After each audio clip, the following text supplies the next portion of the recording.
Hello అండి, welcome to మర్యాదస్ kitchen. నా పేరు మధు. ఈరోజు మన కిచెన్లో ఈజీగా క్విక్గా గుత్తి వంకాయ మసాలా కర్రీని కుక్కర్లో ఎలా చేయాలో చూద్దాం. స్టవ్ పైన ఒక కడాయి పెట్టుకొని 1 టేబుల్ స్పూన్ యాడ్ చేశాను. ఇప్పుడు ఇందులో 4 పెద్ద సైజ్ ఆనియన్స్ని స్లైసెస్ లాగా చేసుకొని ఆయిల్లో ఫ్రై చేస్తున్నాను. ఇక్కడ నేను 1/2 kg వంకాయల కోసం 4 పెద్ద సైజ్ ఆనియన్స్ని తీసుకున్నాను. మనం జనరల్గా గుత్తి వంకాయ కర్రీ అంటే చాలా టైం టేకింగ్ ప్రాసెస్ అనుకుంటాం కదా, కానీ నేను ఇప్పుడు చూపిస్తున్నట్టుగా చేస్తే చాలా క్విక్గా అయిపోతుంది. ఆనియన్స్ ఫ్రై అయ్యేలోపు ఒక బౌల్లో చిన్న నిమ్మకాయ సైజ్ అంత చింతపండుని వాటర్లో వేసి నానబెట్టుకుందాం. ఆనియన్స్ కాస్త ఫ్రై అయ్యాయి కదా, ఇప్పుడు ఇందులో కొంచెం కొత్తిమీర పుదీనా యాడ్ చేసి మూత పెట్టుకొని ఇంకొంచెం సేపు ఫ్రై చేసుకుందాం. ఇక్కడ ఆనియన్స్ కంప్లీట్ బ్రౌన్ కలర్ వరకు ఫ్రై అవ్వడం అవసరం లేదు, సాఫ్ట్గా లైట్ పింక్ కలర్ వచ్చే వరకు ఫ్రై చేసుకుంటే సరిపోతుంది. దీనికి ఇంకొక 5 minutes పడుతుంది. ఒక 5 minutes తర్వాత చూస్తే ఆనియన్స్ బాగా ఫ్రై అయిపోయాయి. ఇప్పుడు ఇందాక నానబెట్టుకున్న చింతపండు ఉంది కదా, అది కూడా ఇందులో యాడ్ చేసుకొని స్టవ్ ఆఫ్ చేసుకుందాం. ఇప్పుడు ఈ ఆనియన్స్ అంతా చల్లారాలన్నమాట. ఆనియన్స్ చల్లారేలోగు వంకాయల్ని కట్ చేసి పెట్టుకుందాం. దీనికోసం ఒక గిన్నెలో సాల్ట్ వాటర్ తీసుకొని వంకాయల్ని నేను చూపిస్తున్నట్టుగా 4 cuts పెట్టుకొని ఆ సాల్ట్ వాటర్లో వేద్దాం. సాల్ట్ వాటర్లో వేయడం వల్ల వంకాయల కలర్ చేంజ్ అవ్వడం కానీ చేదు రావడం కానీ ఉండదు. సో నేను ఇట్లా అన్ని 1/2 kg ఆనియన్స్ కూడా కట్ చేసి వాటర్లో వేసి పెట్టుకున్నాను. ఇప్పుడు ఆనియన్స్ చల్లారాయి కదా, అవి ఒక మిక్సర్ జార్లోకి తీసుకొని ఇందులో అన్ని మసాలాలు ఏవైతే ఉన్నాయో అన్నీ యాడ్ చేసుకుందాం. ఇందులో ఫస్ట్ 1/2 teaspoon పసుపు, 2 teaspoons కారం, 2 teaspoons ఉప్పు. ఈ ఉప్పు కారం ప్లస్ ఆర్ మైనస్ చేసుకోవచ్చు, మన టేస్ట్కి తగ్గట్టుగా యాడ్ చేసుకోండి.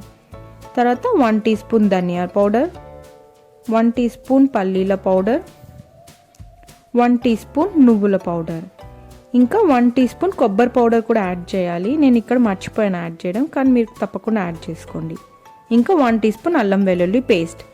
తర్వాత వాటర్, చింతపండు నానబెట్టుకున్నాం కదా, అదే వాటర్ అందులో వేసి మంచి పేస్ట్ చేసుకుందాం. ఫైన్ పేస్ట్, స్మూత్ పేస్ట్ చేసి పెట్టుకుందాం.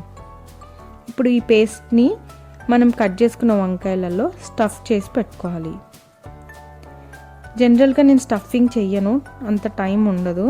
సో మనకి ఎప్పుడైనా టైం ఉండి రిలాక్స్గా ఉన్నప్పుడు చేసుకోవాలనుకుంటే మాత్రం నేను ఇప్పుడు చూపిస్తున్నట్టుగా ఆ కట్ చేసిన వంకాయలో స్టఫింగ్ చేసి పెట్టుకోవచ్చు.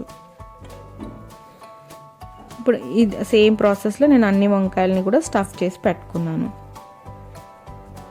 ఇప్పుడు మళ్ళీ ఒకసారి స్టవ్ ఆన్ చేసుకొని ప్రెషర్ కుక్కర్ పెట్టుకొని అందులో ఒక 1 tablespoon ఆయిల్ యాడ్ చేశాను. నేను కొంచెం ఆయిల్ తక్కువ యాడ్ చేస్తాను కాబట్టి 1 tablespoon యూజ్ చేశాను, లేకపోతే 1 to 2 tablespoon కూడా యూజ్ చేసుకోవచ్చు. ఆయిల్ ఫ్రై అయ్యాక అందులో కొంచెం జీలకర్ర, 1/2 teaspoon పసుపు, కొంచెం కరివేపాకు వేసుకొని ఫ్రై చేసుకోవాలి. తర్వాత అందులో ఇందాక మనం స్టఫ్ చేసిన వంకాయలని కూడా అందులోనే యాడ్ చేసుకొని ఒక 1 teaspoon సాల్ట్ వేస్తున్నాను, వంకాయలు తొందరగా మగ్గడానికని. ఆల్రెడీ మనం స్టఫింగ్లో కూడా సాల్ట్ వేసాము, సో ఇంకొక 1 teaspoon వేస్తున్నాను. సో సాల్ట్ చూసి వేసుకోండి. ఒక 5 minutes తర్వాత జస్ట్ వంకాయలని అలా కలపండి. స్పూన్ యూస్ చేయకపోవడమే బెటర్. స్పూన్ యూస్ చేస్తే వంకాయలు చితికిపోతాయి కదా, సో జస్ట్ అలా కలుపుకోండి. ఇంకొక 5 minutes తర్వాత చూస్తే ఇది వంకాయలు కాస్త సాఫ్ట్ అయ్యాయి కదా. ఇప్పుడు అందులో ఇందాక మనం పేస్ట్ చేసి పెట్టుకున్నాం కదా, స్టఫింగ్ చేసిన తర్వాత మిగిలిన పేస్ట్ అంతా ఇందులో వేసి మంచిగా ఫ్రై చేసుకొని ఇప్పుడు ఆ పేస్ట్ కూడా ఆయిల్లో ఫ్రై చేసుకుందాం మూత పెట్టుకొని.